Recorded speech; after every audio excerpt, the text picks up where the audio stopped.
네, 이제 오늘부터 사도행전 이제 시작이 됐습니다. 사도행전, 그러니까 원래 단어도 이게 원래 제목이 붙어 있지는 않지만 이제 후대 초대교회 당시 때 이 글에 대해서 제목을 이렇게 붙이기를 행적, 이런 뜻을 가진 단어를 썼습니다. 행적. 그러니까 사도들의 행적 혹은 그냥 행적, 그렇게 두 가지로 썼다고 합니다. 그러다가 이제 이것이 정경화되면서 제목을 사도들의 행전이라는 그런 의미로 사도행전이라고 붙게 됐습니다. 근데 이 사도행전을 한마디로 얘기하라면 1장 8절 말씀이 딱 그 모든 것을 요약하는 말이라고 할 수 있겠습니다. 오직 성령이 너에게 임하시면 너희가 권능을 받고 예루살렘과 온 유대와 사마리아와 땅끝까지 이르러 내 증인이 되리라. 자, 여기에서 사도들의 행적이지만 그 사도들의 행적을 이끌고 있는 것은 성령이 임하면, 그러니까 성령이 사도들에게 임하여서 성령이 행하신 행적들이에요. 그 행적이 뭐냐면 바로 예수 그리스도를 증언하는 행적인데, 예루살렘부터 시작해서 온 유대로 확장되고 유대에서 또 사마리아까지 확장이 되고 사마리아에서 땅 끝까지 이른다라고 해서 이 사도행전의 땅 끝은 로마입니다. 로마 제국의 수도 로마까지 가서 거기에 새방에서 사도 바울을 통해서 하나님 나라가 선포되어지고 예수 그리스도의 복음이 전해지는 것을 말함으로써 사도행전은 이제 끝이 나게 됩니다. 그리고 이렇다 할 끝맺음이 없어요. 그것은 계속된다 하는 걸 보여주는 것이라고 할 수 있겠습니다. 그리고 이 사도행전을 기록한 사람은 이 사도행전에 나타나 있는 바로 2차 전도 여행 때 사도 바울과 동행을 하면서 디모데 후서 4장을 보면 그가 죽기까지 그 바울과 함께 그 곁에 있었던 누가라는 의사이면서 바로 바울과 동행하면서 2차 전도여행 때부터 그가 죽기까지 함께 동행했던 누가가 이 성경을 기록한 것으로 그렇게 봅니다. 그리고 데오빌로여라고 하면서 내가 첫 번째 쓴 책에는 이런 내용을 썼고 이제 두 번째 이 책을 쓴다라고 말하고 있는 것은 앞에 누가복음이 바로 똑같이 시작을 하고 있기 때문에 데오빌로라는 수신자, 데오빌로라는 사람에게 이 글을 쓰는 것처럼 그런 형식으로 되어져 있습니다. 데오빌로는, 데오라는 말은 하나님이라는 뜻입니다. 빌로는 사랑이라는 말입니다. 우리 보통 필로스 혹은 필레오 이렇게 얘기하는데 친구 간의 사랑이다 뭐 이런 식으로 얘기하는데 그건 그냥 우리들의 얘기고 문학적인 얘기고요. 그냥 사랑이라는 하나의 단어입니다. 그러니까 하나님이라는 단어와 사랑이라는 단어가 합쳐진, 그러니까 하나님을 사랑하는 자 혹은 하나님이 사랑하시는 자, 뭐 어떻게든 해석이 가능합니다. 그래서 하나님을 사랑하는 모든 자에게 쓴 글이라고도 볼 수 있고요. 진짜 데오빌로라는 이름을 가진 각하라는 칭호를 쓴 것으로 봐서 어떤 황실의 사람이라고 말하기도 합니다. 어떤 사람들은 도미티아누스, 앞에 말한 그 성경 요한이 도미티아누스 황제 때 활동을 했고 그때 밤모섬의 귀향을 갔었거든요. 그 황실의 황족 중에 하나였을 것이다 라고 그렇게 보기도 합니다. 어찌됐든 사도 바울이나 누가나 이방인에게 복음을 전하는데 헌신된 사람들이에요. 관점이 그쪽으로 되어져 있고 데오빌로라고 함으로써 결국은 이방인의 모든 하나님을 사랑하는 사람을 높여서 아마 데오빌로 가카라고 말을 했을 수도 있다라는 거예요. 누가 알겠습니까? 하지만 그렇게 우리가 추정을 해볼 수가 있는 겁니다. 그래서 예수께서 이제 이전 글에는 행하시고 가르치기를 시작하실 때부터 그가 택하신 사도들에게 성령으로 병하시고 승천하신 날까지의 일을 앞전에 누가복음에 기록을 했다. 이제부터는 이제 예수께서 승천하신 이후의 이야기를 하려고 한다라고 그렇게 이 글의 내용을 밝히고 있습니다. 그러면서 예수님께서 부활하신 후 40일 동안을 사도들에게 보이셨다라고 이 40일을 말을 합니다. 그리고 그 말씀하셨던 40일 동안 주로 제자들에게, 사도들에게 한 말은 바로 하나님 나라에 관한 일이었습니다. 하나님 나라에 관한 일이 뭐냐? 늘 하나님의 나라라는 말을 우리가 너무 그냥 저 천국으로만 이렇게 생각하는 것을 좀 약간 현세적인 천국으로 이해를 할 필요가 있어요. 하나님의 통치. 하나님이 어떻게 우리를 통치하시느냐? 하나님이 부활하신 예수께서 승천하신 후에 보혜사 성령으로 다시 우리 가운데 오셔서 보혜사 성령으로 우리를 통치하시고 다스리시는 거예요. 보혜사라는 말을 우리를 늘 이끄는, 우리 곁에 우리를 이끄는 존재, 우리를 도와주는 존재, 어떤 그런 의미로서 보혜사라고 그렇게 설명을 하는 것이고, 그런 기능과 역할을 한다. 하나님이 우리를 통치하시는 것이 하나님 나라인데 그 하나님의 통치를 실질적으로 가능케 하는 것이 바로 성령이다. 성령이다라고 그렇게 강조하시는 겁니다. 그래서 너희는 예루살렘을 떠나지 말고 아버지 약속하신 것을 기다려라. 이 아버지의 약속하신 것이 바로 구약성경에 선지자들을 통해서 약속하신 것이고 2장에 가면 바로 요엘서 2장 28절부터 31절까지인가의 말씀을 인용하면서 바로 선지자들을 통해서 약속하신 그것이 오늘 우리에게 일어나고 있는 것이다. 그대로 응하고 있는 것이다. 라고 설명을 하고 있는 겁니다. 너희는 몇 날이 못되어 성령으로 세례를 받으리라 라고 말합니다.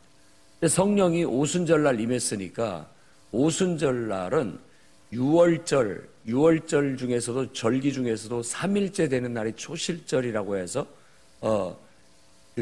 처음 첫 곡식을 이렇게 하나님 앞에 올려드리는 요제로서 이렇게 흔들어 올려드리는 날인데 그날 예수께서 부활하신 것으로 보고 그때로부터 50일째 되는 날이라고 해서 오순절이라고 하는 겁니다. 오순이라는 말은 50일이라는 뜻입니다. 그러니까 50일째 되는 날 절기 그게 오순절이에요.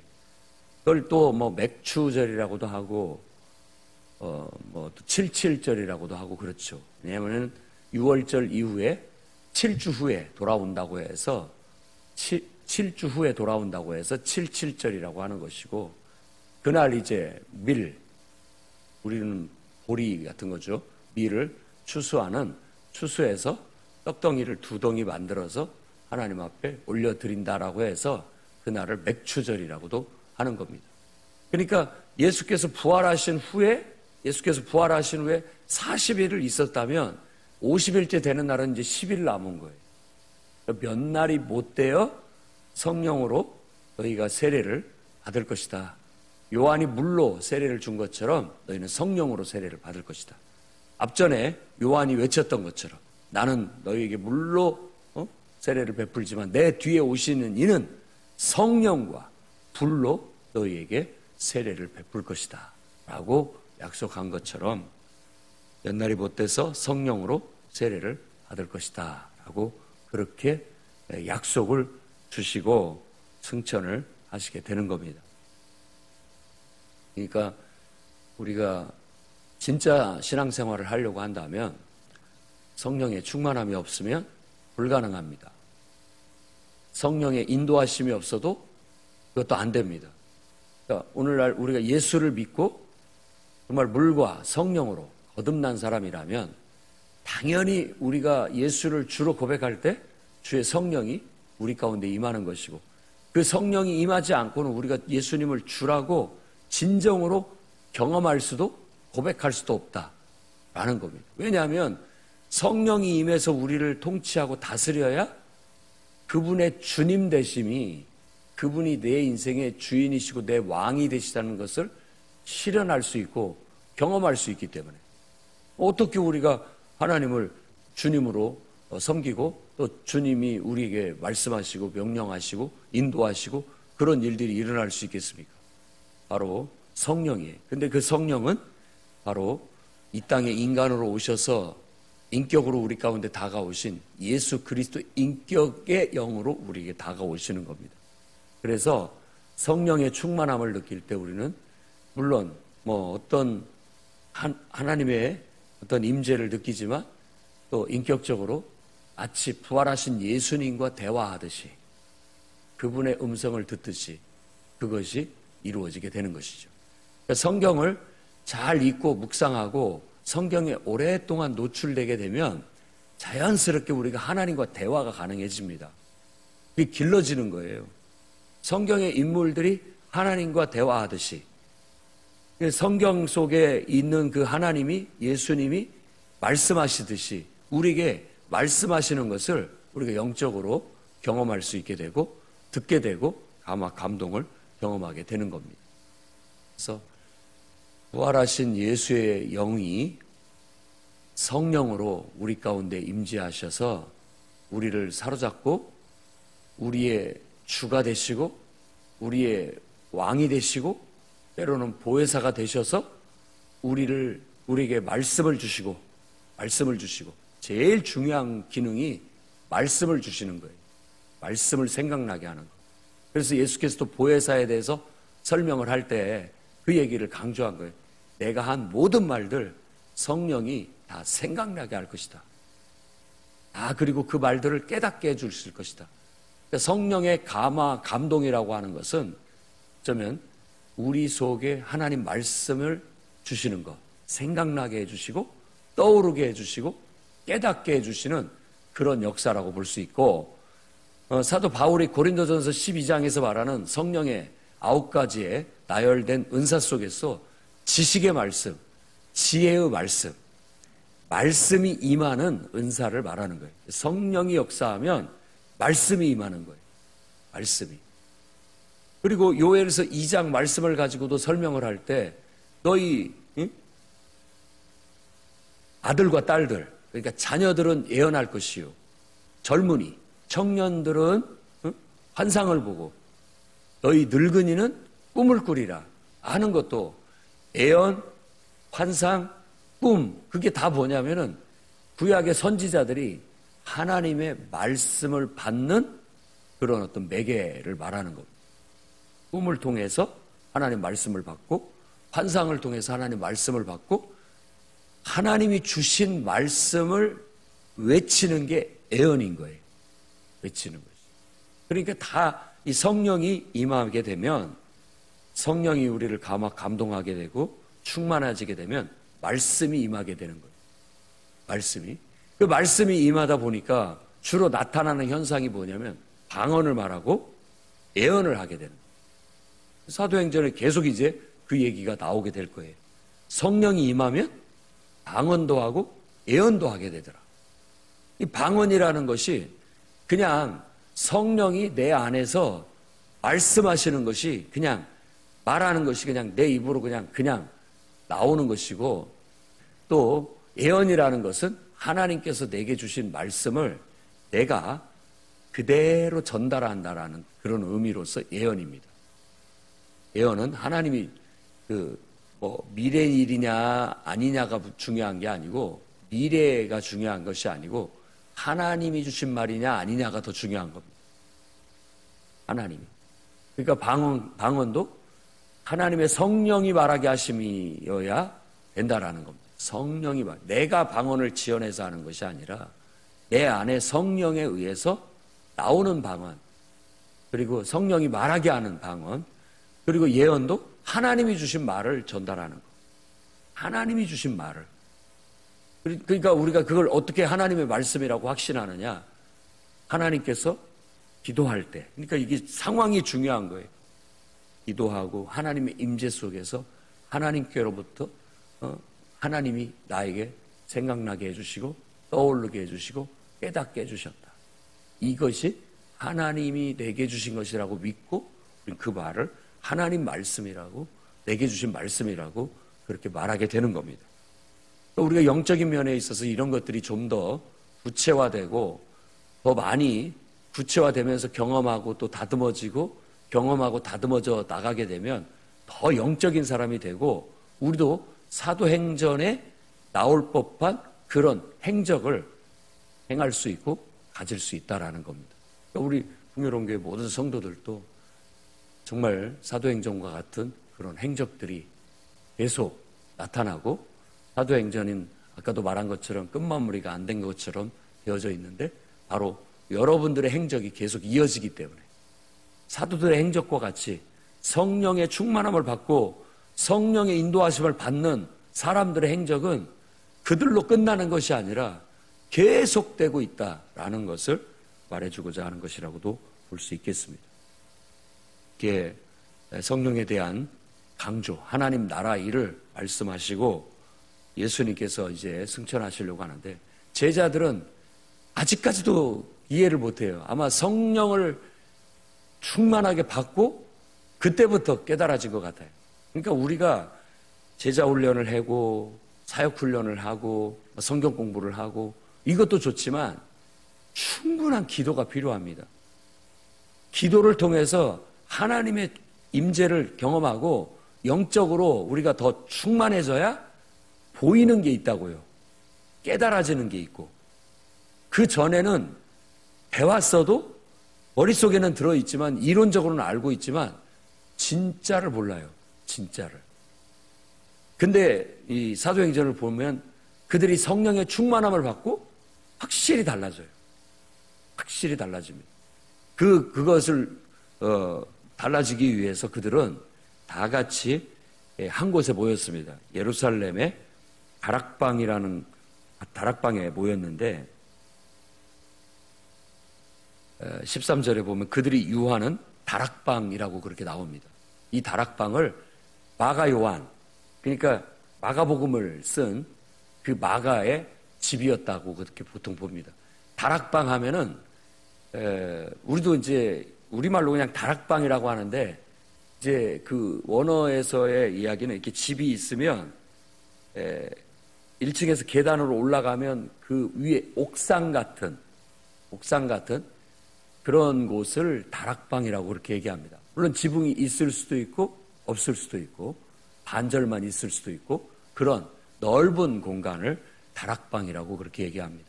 그래서 좀 부잣집, 큰 집은 뭐 이렇게 120명 정도 또 모일 수 있을 만큼 그런 큰 방이라고도 볼 수 있고, 분명히 이 다락방이 일부는 이렇게 지붕이 있지만 노출되어져 있기 때문에 그들이 오순절날 성령이 충만해가지고 막 방언을 말하고 막 이렇게 했을 때 주위에 있는 사람들이 그걸 들을 수 있었고 알아볼 수 있었다는 거예요. 이렇게 밀실 같은 데에 다 벽이 가려져 있다면 잘 모를 수 있잖아요. 그런데 이제 아마 일부가 이렇게 가려져 있고 마치 이렇게 옥상 테라스 같이 되어 있어서 거기서 막 이렇게 하니까 사람들이 이렇게 쳐다보면서 도대체 저게 뭔 일인가 하고 볼 수 있었다고 볼 수 있겠습니다. 거기에 11제자가, 유다 뺀 11제자가 모였고, 그리고 예수님의 어머니 마리아, 그리고 그 예수님의 육체적인 형제, 그러니까 마리아가 그 후에 낳은 아들들이라고 이렇게 분명하게 나옵니다. 예수의 아우들이라고, 예수님의 아우들이라고 말하고, 그 사람들까지만 소개를 하고 있고 15장 5절에 가면 거기에 모인 사람이 120명 정도가 됐다라고 소개를 하고 있습니다. 그러니까 왜 많죠? 이 정도 모여서 그들이 한 것은 더불어 마음을 같이하여 오로지 기도에 힘쓰니라. 그러니까 10일 정도를 그냥 밥 먹고 기도만 했다, 이렇게 우리가 이해하면 좋을 것 같아요. 우리도 한번 그 정도는 10일 정도는 그냥 마음 먹고 눈 뜨면 기도하고 찬송하고 성경 읽고, 눈 뜨면 찬송하고 기도하고 성경 읽고, 이렇게 하면 분명히 우리의 육신적인 면들은 좀 수면에 가라앉고 영적인 것이라. 수련회 2박 3일 3박 4일 이것만 해도 싹 달라지는데, 왜? 그냥 계속 10일간 수련회를 했다고 생각하면 됩니다. 10일 동안을 계속 예배드리고 또 예배드리고 했더니 바로 이와 같은 놀라운 역사가 일어나요. 기도하면 역사가 일어납니다. 베드로가 제가 정말 주님 일을 할 수 있겠습니까? 주님을 사랑하긴 사랑하는데 저 같은 이렇게 부족한 사람이 어떻게 주의 일을 할 수 있습니까? 이랬던 사람도 막 기도하면서 사람이 더 온전해지는 거예요. 기도하면서. 그러니까 기도하니까 하나님 말씀이 임하는 거예요. 말씀이 임하니까 아하, 우리가 이 한 사람이 말씀을 보니까 성경 말씀을 보니까 이 사람의 직무를 대신에 타인이 취하게 하소서라는 말씀이 있는데 그 말씀에 내가 감동을 받았고 우리가 유다를 대신해서 한 사람 채우자라는 그런 말을 하게 되는 거예요. 이게 바로 사역을 하는 방법이고 교회를 이끌어가는 방법이고 우리가 주의 일을 하는 방법입니다. 기도를 하면 하나님께서 생각을 주신다니까요. 우리에게 말씀을 주셔요. 그러면 야, 유다는 우리를 배신해서 그가 돈을 주고 예수님을 팔아먹고 가갖고 배가 터져 죽었다고 하는데 이 성경 말씀을 읽다 보니까 이 말씀에 그 직무를 타인이 취하게 하소서라고 기록되어 있더라. 우리가 이 말씀을 근거해서 새로 한 사람을 뽑아서 12명을 채우자. 예수님의 제자로서 12명을 다 온전히 채우자라고 제안을 하게 됐고 모든 사람들이 좋게 여겨서 한 사람을 추천해서 뽑게 되게 됐다라는 거예요. 두 사람이 추천이 되어졌는데 둘 다 너무나도 훌륭한 예수님이 사역을 시작하실 때부터 요한에게 세례를 받을 때부터 예수님이 부활하실 때까지 변함없이 항상 함께했고 함께 다녔던 사람으로 두 사람이 추천되어졌어요. 둘 다 누구 하나를 뽑기가 그러니까 기도하고 제비를 뽑아서 하나님의 뜻을 구하고 하나님께서 이 둘 중에 어느 선택을 하나님께 맡긴 겁니다. 그게 이제 제비를 뽑는 것으로 나타나게 둘 중 하나를 하나님 뽑아주십시오 라고 해서 제비를 뽑아서 마띠아가 되었다라고 얘기합니다. 전승에 의하면 마띠아는 70인의 제자로서 파송됐다. 12제자가 있고 그 더 크게는 70명의 제자들이 있었습니다. 그러니까 그 속에 포함됐던 사람 중에 하나였다라고 말하고 그는 유대에서 복음을 전하다가 유대인들에 의해서 돌에 맞아 순교한 것으로 그렇게 전해집니다. 이렇게 이제 예수님의 부활이 가장 중요한 포인트가 되고요. 그러니까 예수님이 부활하신 후에 모든 건 달라지는 거예요. 그래서 앞으로의 사도행전은 예수님이 부활하신 이후에, 부활하신 후에 이 부활이라는 것을 굉장히 중요한 분기점으로 계속해서 사도들은 말을 하게 되고 지금 이 마띠아를 뽑을 때도 예수님의 부활을 증언할 자를 뽑아야 된다. 그 일을 하게 해야 된다. 봉사하는 일, 사도의 직무를 함께 감당해야 된다라고 그렇게 얘기를 하고 있듯이 예수님의 부활은 굉장히 중요한 분기점이 되고요. 그리고 성령에 임하셔서 성령의 임재, 보혜사 성령의 임재와 성령을 통해서 그들이 나타내는 능력들이 중점적인 그런 어떤 행적이 되어서 사도행전이 펼쳐져 나가게 될 겁니다.